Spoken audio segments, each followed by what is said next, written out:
De tus experiencias como rescatista aquella noche y al día siguiente, ¿qué fue lo más triste que pudiste experimentar?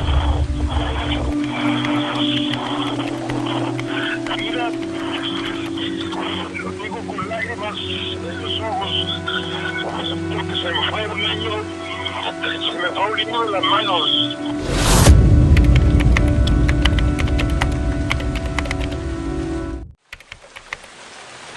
Son las 10 de la noche del día martes 7 de agosto del año 1990. Las lluvias no cesan y las precipitaciones van cada vez en aumento. Una programación de 24 horas de Televisa se escuchaba, mientras que el ruido exterior, provocado por impresionantes ventiscas, amenaza con llevarse todo a su paso. Árboles arrancados de raíz, techumbres desprendidas, escombros demolidos por doquier. Automóviles impulsados por el agua que fluye en calles y avenidas, convertidas en asombrosas afluentes que llevan todo lo que encuentran a su paso. Animales, personas sin vida y algunas aún suplicando auxilio, buscando una luz en la oscuridad, con las esperanzas de encontrar a alguien, mientras alzan clamores para detener tal pesadilla en un mundo real. Así la describen los sobrevivientes testigos de esta cruel catástrofe, un tanto provocada, mas nunca imaginada en una ciudad como Huejutla.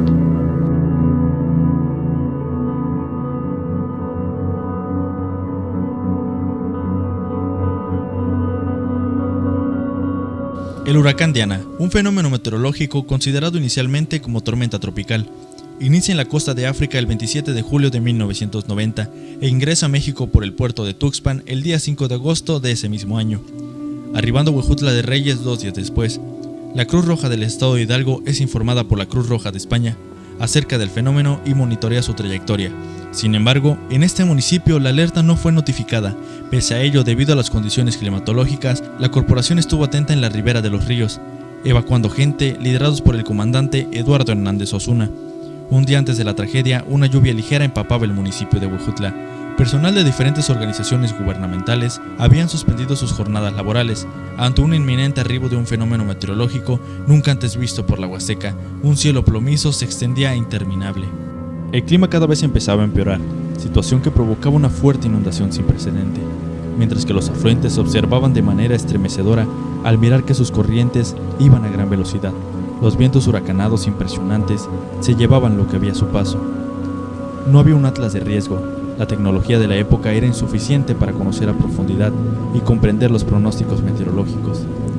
La noche del día martes 7 de agosto de 1990, alrededor de las 22 horas, se escuchaba un canal que transmitía cotidianamente las 24 horas, conducido por el periodista de Televisa, interrumpido por las fuertes ventiscas del exterior que ya habían comenzado un día antes, sin siquiera los oyentes conocer el origen de aquel ruido ensordecedor que hasta ese instante nadie imaginaba qué magnitud de daño se encontraría al amanecer del día siguiente.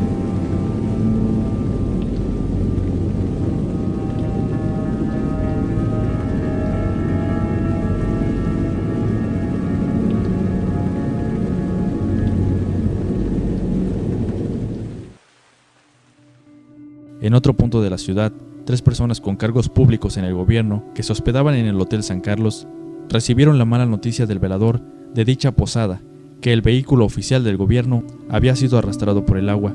Con este testimonial referido por el cronista de la ciudad de Huejutla, Francisco Mojica, un sobreviviente ante un fenómeno devastador, agrega que en la lucha por la sobrevivencia tuvo que cruzar entre escombros dejados por la corriente que inundaba poco a poco las calles de Huejutla. Los gritos de auxilio ya se comenzaban a escuchar. Lo peor estaba por venir, estaba por venir, estaba por venir. De pronto un estruendo capta la atención de los habitantes.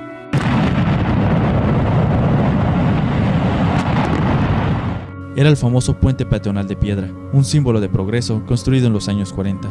Había cedido luego de ser convertido en una improvisada presa, debido al tapón originado por la gran cantidad de sedimentos, árboles y escombros que bloqueaban el paso del agua en ese monumento histórico, que desafortunadamente quedó reducido a ruinas, inundando primeramente las colonias Colalambre, 5 de Mayo y aledaños de ese sector. Agárrense bien, vamos a salir en cadena, no se vayan a soltar, se los lleva el agua. Frases que recuerda el cronista de Huejutla, mientras su voz muestra una gratitud al mencionar que por un momento estuvo a punto de perder la vida.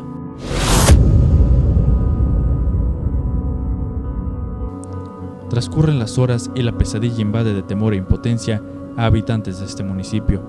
El río de Tahuizán se desborda. La calle Hilario Meníndez es convertida en una gran afluente, aumentando 2 metros de altura la inundación.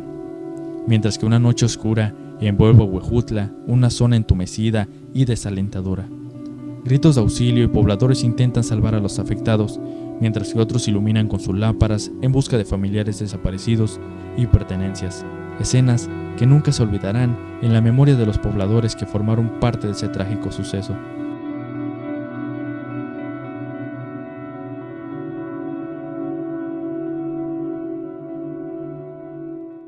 Pues mira, mi nombre es León Eduardo Fernández Huesca. Vivo en Huejutla desde el año 1985, cuando llegó aquí el cuartel militar del 84 Batallón de Infantería. En estos años que llevo viviendo aquí en Huejutla me he dado cuenta de muchas situaciones, y una de las que más recuerdo es la del huracán Diana, que aún y cuando yo ya estaba fuera de las Fuerzas Armadas, recuerdo mucho el trabajo que hicieron los exmilitares y militares egresados de esa unidad militar. Yo en ese entonces vivía en lo que hoy es conocido como el Rincón del Ángel. En ese lugar, el agua de la lluvia, acumulada con lo del río Potrerillos, generó muchos estragos. Yo recuerdo que alrededor de las 7 de la noche fui a visitar mi cuarto y me pude dar cuenta que ya el nivel del agua estaba pues casi por entrar a la vivienda. Lo único que hice fue cerrar con llave y pues retirarme. Esa noche fui a la casa de mi novia, hoy mi esposa, la señora Susi Chávez, a donde sus padres me dieron cobijo a mí y a otro amigo en esa ocasión, que pues, pasamos la noche con ellos. Durante la estadía en ese domicilio fuimos llamados a participar con otras personas, a movernos, a rescatar gente en la colonia Magisterial, en Colalambre, en El Moreno, en la zona de la Nueva Tenochtitlán. Pues lo que nos pedían era que fuéramos a ayudar, porque había mucha gente que estaba abandonando sus viviendas, pero que la corriente del agua sobre las calles, sobre todo la calle que va de la gasolinera, de la hoy gasolinera Moguel hacia lo que son los campos deportivos de Colalambre, tenía más o menos entre 40 y 50 metros de altura. No se podía caminar. A la hora que tú querías cruzar, lo que sucediera que te arrastraba el agua. Recuerdo que en ese entonces también ahí en la casa de la familia Crawford, ahí vivía un primo de mi novia, hoy mi esposa, Horacio Chávez. Él lo que hizo fue prestarnos unas cuerdas que nos amarramos a la cintura y con ellas pudimos hacer una especie de péndulos para poder pasar de un lado a otro, y lo mismo hicimos con mucha gente, ayudarles a cruzar lo que comúnmente le llamamos como chorreras de agua. La fuerza era tal que si no te sujetabas de la cintura con esa cuerda y hacías esa especie de péndulo, caías. Te digo porque vimos a mucha gente caer, levantarse y sujetarse de lo que pudo para poder salvar la vida. Esto te estoy hablando fue alrededor de las 7, 8 de la noche. Ya no, era increíble la cantidad de agua que estaba corriendo por las calles, la cantidad de agua que estaba lloviendo. Recuerdo que cuando fuimos a la colonia Magisterial, fuimos a visitar a un hermano de mi novia y fuimos también a ver a muchos amigos y conocidos de esa zona que pues se sentían resguardados, se sentían seguros porque pensaban que el agua no iba a hacerles daño, o que no iba a pasar nada, en pocas palabras. Sin embargo, bueno, después de constatar que todos se encontraban en ese momento todavía bien y que sus patrimonios, llamémoslo viviendas, no tenían ningún daño estructural ni nada, pues nos despedimos, nos pusimos de acuerdo para estar en comunicación y pues ya fue cuando nos regresamos nosotros hacia la que es la colonia 5 de Mayo, ahí en la Corona del Rosal número 21, que fue donde nos resguardamos esa noche. Te comento que después de que empezamos a escuchar los estruendos de agua y empezamos a escuchar a la lejanía gritos de mucha gente que pedía auxilio, salimos de ese domicilio, mis cuñados, tu servidor y muchos vecinos más de esa colonia 5 de Mayo, a pararnos a la esquina donde vive el licenciado Enrique Fayad, donde ahora está una funeraria, en la casa de don Efraín Zúñiga, la casa del licenciado Enrique Fayad. Ahí llegamos y hicimos cadenas humanas para ir sujetando personas que venían siendo arrastradas por la corriente. Detuvimos también ahí vehículos que venían flotando. Tratamos más o menos de apoyarnos unos con otros para subirlos hacia lo que sería el sentido de la calle, hacia el santuario, pues tratando de hacerlo que fueran lo menos posible de situaciones de riesgo.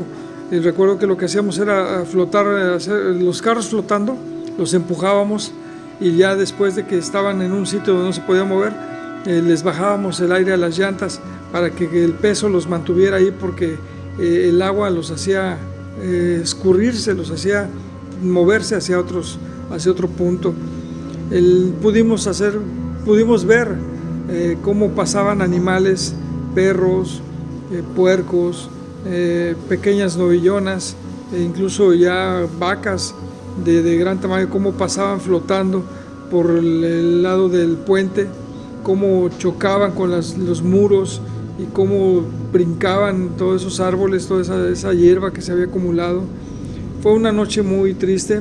De repente, bueno, todo el día no hubo energía eléctrica. En aquel entonces, pues obviamente no había telefonía celular, las líneas de teléfono estaban cortadas, no había forma de comunicarnos hacia ningún lugar.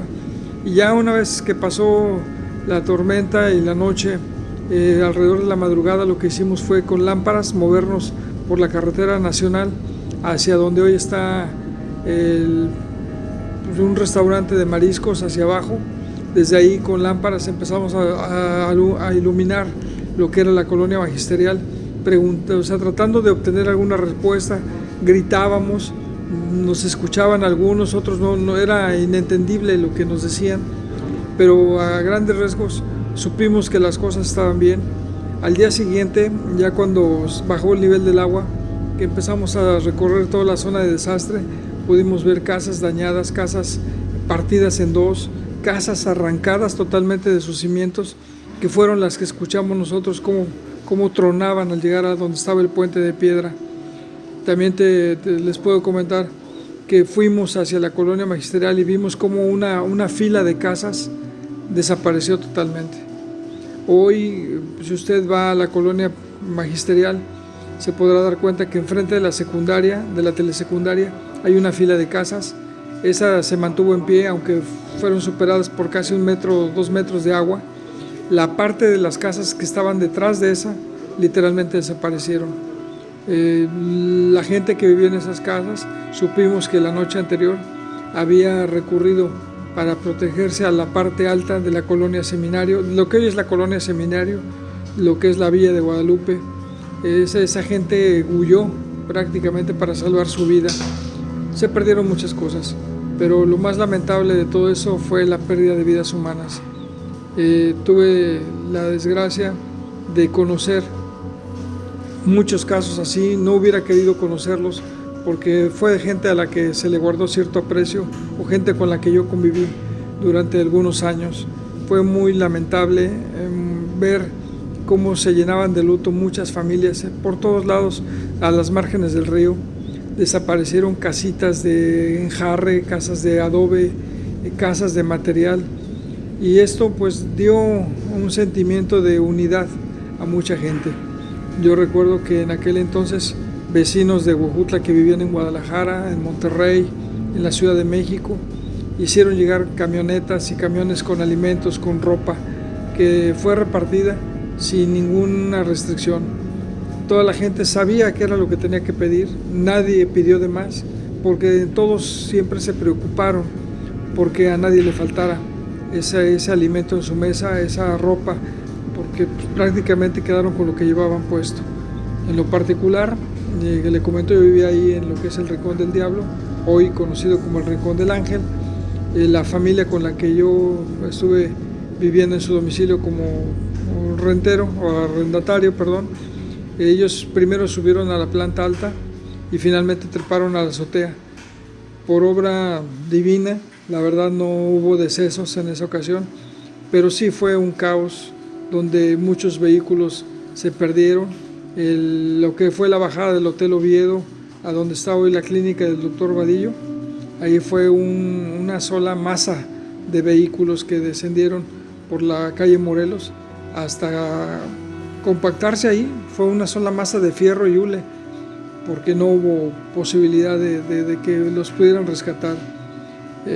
Cosas de ese tipo son las que me ha tocado vivir en la Huasteca. Ha habido otros eventos sobrenaturales como de carácter meteorológico, como fueron el huracán Gert. Ha habido heladas, ha habido todo, pero yo creo que lo más lamentable que me ha tocado vivir en experiencia propia aquí en la región de la Huasteca y concretamente en Huejutla fue lo del huracán Diana, porque sí, hubo amigos a los que se les dejó de ver y nunca más volvimos a saber de ellos. Muchos compañeros que hoy seguramente estarán viendo este video recordarán cómo se trabajaron en las calles los elementos militares, que incluso ellos dejaron a su familia en esa desgracia porque fueron llamados a participar en las calles, en las tareas de reconstrucción de lo que fue Huejutla. La desesperación se vuelve un punto que llama la atención, mientras que la calma obliga a dispersar el temor de perder la apreciada vida. Así transcurría una noche nublada, con impresionantes vientos de más de 100 kilómetros por hora, que azotaban un pueblo en búsqueda del progreso.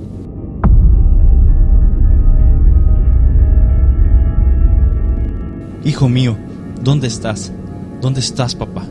Clamores que llenaban de dolor, mientras que el huracán Diana continuaba ocasionando estragos por doquier. Una cantidad considerable de niños atrapados en una guardería gritaba suplicando ayuda, mientras que una joven mujer en gestación se había resguardado en ese lugar, en ese sector poblacional. Las puertas trabadas obligaban a vecinos a salir de sus hogares, desde las ventanas y techos. Para ese momento ya nada estaba seguro en casa. El mercado había sufrido los peores daños de la contingencia natural. Se observaba un vehículo de grandes dimensiones, el cual se encontraba en las inmediaciones de ese lugar por la corriente. Un autobús con alrededor de 40 pasajeros y el conductor habían sufrido las consecuencias fatales provocadas por las fuerzas naturales y lo habían llevado hacia un barranco. Otro vehículo, de las mismas dimensiones, le habría sucedido lo mismo. A la altura de Otongo, los restos humanos y autobús jamás fueron rescatados. Al día siguiente, alrededor de las 3 de la tarde, 8 de agosto de 1990, arribaba un helicóptero con la esposa de Adolfo Lugo Verduzco, gobernador del estado, para informar lo sucedido, evaluar los daños y al día siguiente estaría presente el mismo mandatario. A la misma hora, llegaba otra avioneta, cargada con víveres insuficientes como para atender a una enorme cantidad de afectados, debido a la magnitud del desastre. Más tarde el gobernador y el presidente municipal, Flavio Crespo, comenzaron con las labores de limpieza y retiro de escombros, restos de daños provocados por el huracán. Asimismo, el gobernador, que era acompañado por ingenieros civiles, ordenó inmediatamente la construcción del nuevo puente, donde anteriormente el puente de piedra fue derribado por la acumulación de agua. Tras 3 meses después, fuera inaugurado. Testigos comentan que turistas que se encontraban de visita en la ciudad perdieron la vida en este lugar. Las pérdidas habían sido totales. No había dinero para comprar alimento, o quizás había el recurso, pero no se podría comprar. Todo estaba perdido. Era una emergencia total ante esto. Municipios como Chalma y Jaltocán, por mencionar algunos, se solidarizaron y comenzaron a repartir alimentos a la altura de la catedral. De igual manera, vecinos de otros estados y ciudades como Tampico, Tamaulipas, Monterrey, Nuevo León y Guadalajara, Jalisco, comenzaron a enviar víveres, un gesto humanitario que los sobrevivientes de esta tragedia lo recuerdan con mucha gratitud. Fuentes oficiales informaron el recuento de daños a nivel nacional, los cuales se calculaban en 75,000 damnificados, 56 desaparecidos, pérdidas materiales valuadas en $143 millones y 139 personas fallecidas, aunque la voz popular asegura que fueron más. Diana también dañó al menos 110 escuelas y 25 edificios públicos en todo Hidalgo. La industria agrícola de Hidalgo, que no se había recuperado completamente de una helada severa en diciembre de 1998, experimentó efectos significativos. A los damnificados de esta ciudad se les entregó vivienda en la actual colonia Parque de Poblamiento, cuyo sector fue fundado por ellos. El huracán Diana, un fenómeno meteorológico que causó luto y tristeza, lleno de destrucción, en donde con mucho sacrificio, gran parte de los hogares fueron reducidos a escombros y sedimentos, al igual que vehículos deteriorados, daños importantes en la infraestructura del mercado y cientos de víctimas humanas que formaron parte de los estragos que causó este desastre natural.